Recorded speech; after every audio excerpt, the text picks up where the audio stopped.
Hello everyone, science की इस video में आज हम पढ़ेंगे जड़ एवं जड़ के प्रकार। तो देखिए, सबसे पहले हम समझते हैं जड़ का काम क्या होता है। जड़ का काम होता है कि पौधे को मिट्टी में अच्छी तरीके से जमाए रखना। अब जमाएगा कैसे? जड़ क्या करती है, मिट्टी को अच्छी तरीके से जकड़े रहती है, जिससे हमारा पौधा क्या होता है, स्थायी रूप से खड़ा रहता है। तो जड़ का काम क्या है, मिट्टी में पौधे को जकड़े रहना या जमाए रखना अच्छी तरीके से। इसलिए क्या करते हैं हम, पौधे की जड़ों को पौधे का स्थिरक बोलते हैं। क्या बोलते हैं? स्थिरक, क्योंकि वो पौधे को एक स्थान पर स्थायी रूप से जमाए रखती हैं। अब बात करते हैं जड़ के प्रकार के बारे में। देखिए, जड़ के आपके सामान्यतः दो प्रकार होते हैं। एक होता है आपका मूसला जड़ और दूसरा होता है रेशेदार जड़।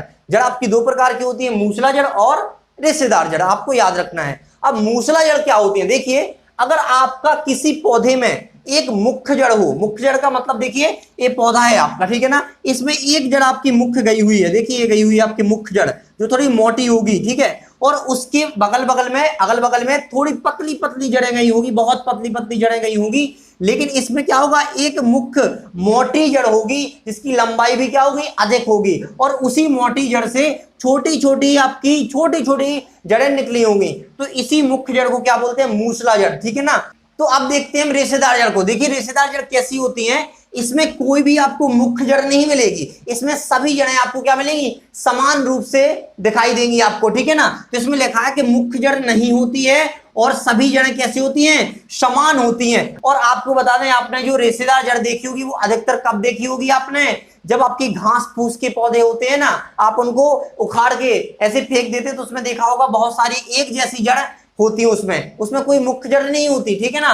तो वो जड़ें होती है आपकी रेशेदार जड़। और आपने बरसात के मौसम में कभी छोटे छोटे पौधे हुए होंगे, उनको उखाड़ा होगा तो किसी में एक जड़ बहुत मोटी होगी और बहुत लंबी होगी, उसी जड़ को बोलते हैं हम मूसला जड़। और जिसमें समान जड़ें होती है, कोई मुख्य जड़ नहीं होती, उस जड़ को बोलते हैं हम रेशेदार जड़। अब पता कैसे लगाएं कि किस पौधे में रेशेदार जड़ होती है, किस पौधे में मूसला जड़? तो देखिए, आपको पत्तियों के सिरा विन्यास से पहचानना है। अब सिरा विन्यास क्या होता है, पत्तियों का जो डिजाइन होता है, जो पैटर्न होता है, उसको सिरा विन्यास बोलते हैं। देखिए, अब सिरा विन्यास से आप कैसे पहचान सकें कि कौन सा पौधा आपका रेशेदार जड़ वाला है और कौन सा पौधा आपका मूसला जड़ वाला है। तो देखिए, समझिए इसको। अगर आपके किसी पौधे की पत्तियों में इस तरीके से सिरा विन्यास है, किस तरीके से, ये पत्ती है और इसके अंदर इस तरीके से सिरा विन्यास है, इस तरीके से, देखिए इस तरीके से सिरा विन्यास है, एक जालिका रूपी सिरा विन्यास होगा इस तरीके से, ठीक है ना।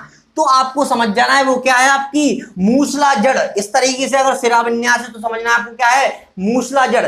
लेकिन अगर आपका समांतर सिरा विन्यास है, अब समांतर सिरा विन्यास कैसा होता है, अगर किसी पौधे की पत्तियों का समांतर सिरा विन्यास है, देखिए किस तरीके से, एक आपकी पौधे की पत्तियां ए है और उसमें सभी आपकी जो सिराएं हैं ना, वो एक दूसरे के ठीक समांतर में है, इस तरीके से सीधी गई हुई है, ठीक है ना। थोड़ी टेढ़ी होगी, आप याद रखना कैसी होंगी, बिल्कुल सीधी होंगी।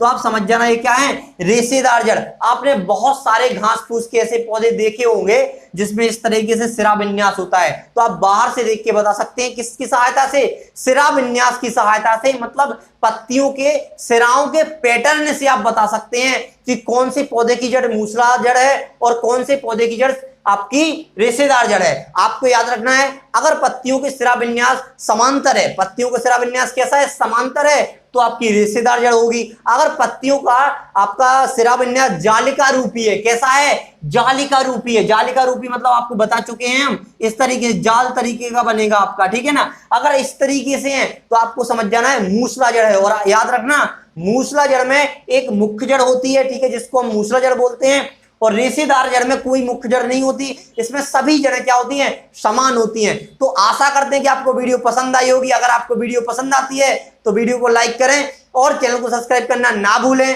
Thanks for watching.